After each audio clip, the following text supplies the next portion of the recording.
Okay, let's talk about street art and pop art. I'm going to be breaking this up into two lectures, highlighting a handful of specific artists that really define both these movements in art. This isn't really done in a chronological order. So it's more in so how many of these artists are tied together, each one kind of influencing and supporting the other.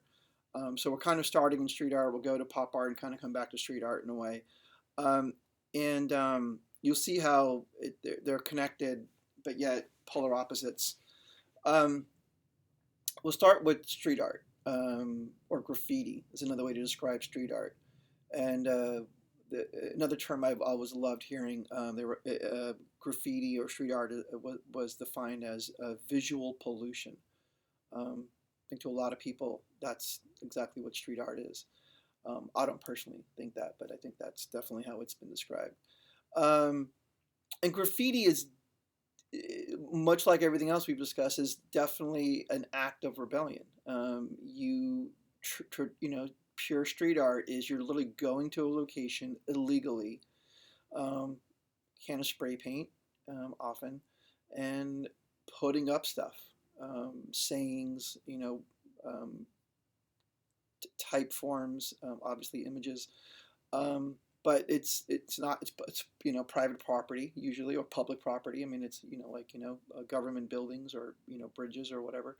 Um, so it's a pure act of rebellion, and I think it's probably the most rebellious art forms out there.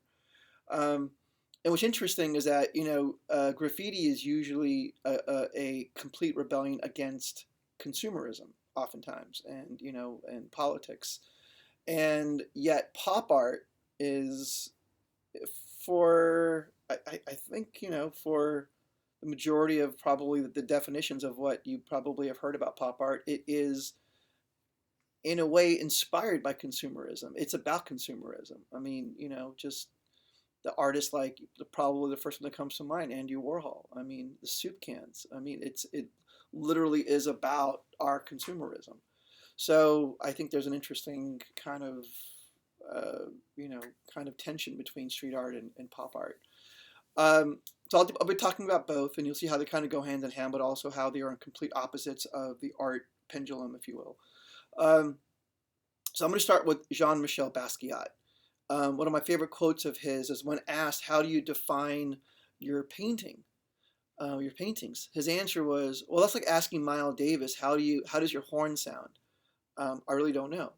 I think that's a beautiful way to put it. Here's a nice little segment I found on Basquiat. So watch this first, and then we'll keep going.